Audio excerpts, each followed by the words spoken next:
দেশান্তরী হইতে, আমি বন্ধু ডাকি তোমায় আমার পনিরে।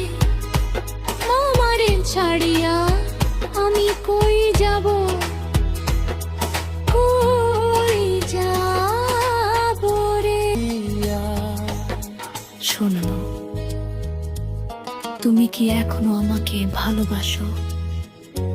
ভালোবাসি কিনা জানি না, তবে আমার বন্ধুরা তোমাকে নিয়ে কোনো কসম দিলে আমি সেটা ভাঙতে পারি না।